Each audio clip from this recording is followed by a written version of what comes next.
अस्सलाम वालेकुम viewer, Canadian के साथ मैं आपका होस्ट उमरवान। नाजरीन, मुस्लिम लीग नून और पिंडी में एक मरतबा फिर दूरियों का फासला जो बढ़ने लगा। चेयरमैन तहरीक इंसाफ इमरान खान की जो अगली चाल वो भी कामयाब। पंजाब हुकूमत का अगला मुस्तकबिल क्या, जो निगरान पंजाब हुकूमत है इसका मुस्तकबिल क्या। पंजाब में ज़िमनी इलेक्शंस, IMF ने बड़ी कदगन लगा दी, इलेक्शंस करवाओ वरना चले जाओ, हम आपको फंड नहीं देंगे। IMF ने दो टोक पैगाम दे दिया है कि जब तक आपके मुल्क के अंदर अदम इस्तेहकाम नहीं आएगा हम आपकी कोई हेल्प नहीं कर सकते, हम आपको कोई रिलीफ पैकेज नहीं दे सकते। तो हुकूमत ने एक मरतबा फिर सर जोड़ लिए हैं कि अब क्या किया जाए, कि क्या अगर IMF से पैसे नहीं मिलते तो फिर सऊदी अरेबिया तो पहले ही कह चुका है कि भाई जाओ पहले IMF के साथ डील करो, अगर IMF के साथ आपकी डील हो जाती है तो फिर आ जाना, फिर हम भी आपको बेल आउट को पैकेज देंगे। इसी तरह दुबई ने भी ये कह दिया है, मुत्तहिदा अरब अमीरात में जो गए थे पाकिस्तानी वफद उनको भी यही आगे से पैगाम मिला था कि जाओ पहले IMF के साथ कुछ करके आओ फिर आपको कुछ मिलेगा। साथ साथ कतर ने भी जो 1 अरब का जो देना था रिलीफ पैकेज वो भी उन्होंने कह दिया है कि पहले IMF, सऊदी अरेबिया, दुबई, उसके बाद हमारी तरफ आना। तो क्या अब इनको मिल पाएगा उनसे कुछ जो ये चाह रहे हैं, या फिर उसी तरह पे ही ये सब चीज़ें होंगी, क्या होगा। अब हुकूमत ने एक मरतबा फिर साथ जोड़ ली हैं। अगर पंजाब के अंदर इलेक्शन होते हैं तो इस वक्त चेयरमैन तहरीक इंसाफ इमरान की जो पॉपुलैरिटी है वो 75 पे पहुंच चुकी है, जो किसी दौर में 8 पे थी। जो बड़े थे जिन्होंने फैसला किया था कि अब इसको नहीं रहने देना, पिछले साल इन्हीं दिनों में वो कहते थे जी इनकी पॉपुलैरिटी ग्राफ 8 पे है, तो आज उनका पॉपुलैरिटी ग्राफ 75 पे है। उनको खाया जा रहा है कि ये अब ये आ गया तो ये तो हमें अगले हमारे जो प्लान थे, हमारी जो नस्लें थीं उनके भी फ्यूचर बर्बाद हो गया। जो जरदारी ने प्लानिंग की हुई थी कि अपने वो बिलावल बिल्लो को लिए, वो भी अब उनकी पूरी होती नज़र नहीं आ रही। इसी तरह पे मरीम नवाज़, जो नवाज शरीफ ने अपनी इन्वेस्टमेंट की हुई थी मरीम के ऊपर के आने वाले वक्त में वज़ीर आज़म ये होगी, उन्होंने ख्वाब देखा हुआ था। मरीम ने भी ये आंखों पे ख्वाब सजाए हुए थे और बिलावल ने भी ये आंखों में ख्वाब सजाए हुए थे कि आने वाले वो वज़ीर आज़म है फ्यूचर के। लेकिन अगर चेयरमैन तहरीक इंसाफ इमरान आए तो अब उनके फिर रात से बंद हैं। फिर आने वाला वक्त तहरीक इंसाफ का पंजाब के अंदर और KPK के अंदर अगर इलेक्शन करवा दिए जाते हैं तो ये इलेक्शंस 30 अप्रैल तक होते हैं। नई हुकूमत आएगी मई में, आगे जून में बजट है। वफाकी हुकूमत बजट पेश करके जाती है, IMF से इनको पैकेज मिलता है मई के एंड तक, तो जून में बजट है। बजट के बाद फिर इनके पास टाइम कितना होगा।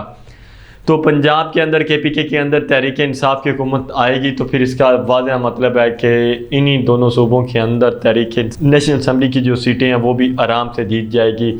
यहाँ पे भी क्लीन स्वीप करेगी तहरीक इंसाफ, तो इनको वो क्लीन स्वीप जो है वो नज़र आ रहा है कि वो इनको खाया जा रहा है।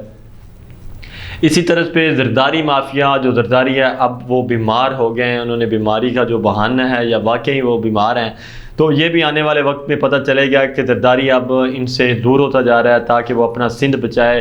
शरीफ ख़ानदान से वो दूर हो, इसलिए हुआ है कि अगर पंजाब के अंदर इलेक्शंस होने हैं, इसके बगैर तो कोई चारा नहीं। KPK के अंदर भी इलेक्शंस होने हैं, तो अगर ये इलेक्शंस होते हैं तो फिर जो है वो क्या होगा, फिर यही होगा कि सिंध बचाना है जरदारी को, जरदारी सिंध बचाते हैं तो वो इसीलिए इनसे दूर ऐसा फासला अख्तियार करते जा रहे हैं कि किसी तरीके से सिंध बचाया जाए।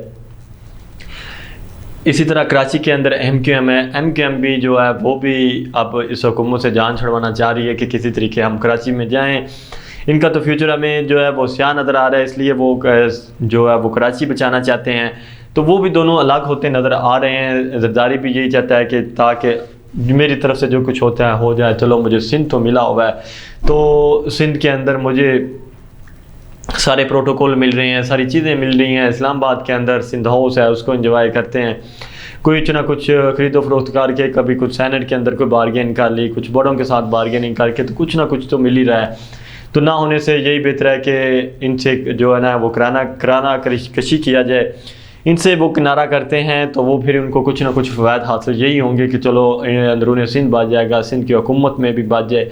इसी तरह MQM भी यही चाहती है कि इनसे किनारा करके तो कराची बचा लिया जाए। 18-20 सीटें हैं, इनमें से अगर 10 से ज़्यादा अगर 10 सीटें निकाल लेते हैं, कराची से एक दो है, हैदराबाद से कोई एक इसी तरह निकालते हैं तो 23-24 के अब आगे जो मरदमशुमारी से 23 या 24 सीटें हो जाएंगी कराची की, तो 22 तो पहले ही हैं। तो इसी तरह से उनको भी यही है कि चलो आधी सीटें अगर कराची से निकाल लेते हैं, 10, 11 या 12 सीटें हम निकाल लेते हैं कराची से, कोई 1-2 हैदराबाद से, कोई और मीरपुर से एक आध सीट निकाल जाते हैं, तो अगर 13-14 सीटें 14-15 के करीब हो जाती हैं, कुछ मखसूस सीटें मिला के, तो 20 सीटें हमारे पास हो जाएंगी। हम बारगेनिंग के चक्कर में आ जाएंगे। अगर 20 सीटें होती हैं तो वफाकी हुकूमत कहीं ना कहीं हमें 1-2 वजारतें दे के तो अपने साथ बिठा सकती है। कराची के अंदर, सिंध के अंदर हम अगर इसी तरह कोई 25-30 के करीब सीटें ला सकते हैं प्रोविंशियल असम्बली की, तो इसके अंदर इसके साथ इत्तेहाद कर लेते हैं पीपल्स पार्टी के साथ, तो पीपल्स पार्टी के साथ इत्तेहाद हो गया तो सिंध के अंदर सिंध गवर्नमेंट भी उनके साथ हो जाएगी। मरकज़ के अंदर भी वो कोई ना तहरीक इंसाफ के साथ किसी न किसी के साथ बैठ जाएंगे। तो अब यही दिखाई दे रहा है कि जो वो आने वाला जो वक्त है वो तहरीक इंसाफ का है। अब तो बैरूनी जो कुव्वतें हैं उन्होंने भी प्रेशर डालना शुरू कर दिया है कि भाई इलेक्शंस करवाओ, इलेक्शंस के बाद के जो है वो चीज़ें होंगी, फिर ही आपको चीज़ें मिलेंगी। तो इसी वजह से मरीम नवाज़ ने भी अब ताबड़तोड़ हमले शुरू कर दिए हैं कि वो भी गर्जना बरसना शुरू हो गई है कि किसी तरीके उनको भी मालूम हो गया कि उनके साथ तो ये प्रैंक हो गया एक किस्म का। तो अब मरीम को समझ नहीं आ रही कि क्या बयानियाँ लिया जाए, कैसे आवाम के पास जाया जाए, क्या कोई ऐसी चीज़ हो। अब तो लोग नून लीग का टिकट लेना भी पसंद नहीं कर रहे। अब तो पंजाब के 297 हल्के हैं, उनमें से बामुश्किल 200 के करीब उनको कैंडिडेट मिले हैं, या 200 के करीब जो लोग हैं वो उनकी वहाँ पे हुए हैं। बाद ऐसी जगह हैं जहाँ से 3-3, 4-4 लोगों ने करवाई है। जैसे मरियम ने लाहौर के 4 हल्कों में कागजात नामजदगी जमा करवाए हैं, तो इसी तरह मिला के उनके पास 200 के करीब बनते हैं। इवन के सेंट्रल पंजाब के अंदर और जनूबी पंजाब में तो अब नून लीग का सफाया ही नज़र आ रहा है। सेंट्रल पंजाब के अंदर भी तहरीक इंसाफ को लोग ज़्यादा प्रेफर कर रहे हैं नून लीग के बजाय। नून लीग के अपने लोग तहरीक इंसाफ का टिकट लेना इस वक्त पसंद कर रहे हैं। पॉपुलैरिटी ग्राफ तहरीक इंसाफ का इतना हाई है कि लोग चाहते हैं कि किसी तरीके तहरीक इंसाफ का टिकट मिल जाए, जीत कन्फर्म है। अब ऐसा जो तब्दीली की हवा है वो चल पड़ी है, तो मरीम नवाज़ ने भी अब लड़ाई का ख़तरा जो मोल लिया, अब वो भी लड़ने के मूड में है। किसी तरीके से वो सियासी शहीद बना जाते हैं ताकि आवाम के पास जाएँ और आवाम के पास जाके रोना रोया जाए और बेवकूफ़ बनाया जाए, और उनको यही उम्मीद नज़र आ रही। तो नाज़रीन, जैसे कोई नई पोलिटिकल डेवलपमेंट होती रहेगी हम आपको इसी तरह आगाह करते रहेंगे। आज के लिए इतना ही। अपने मेज़बान उमर नवाज़ को दीजिए इजाज़त। अल्लाह।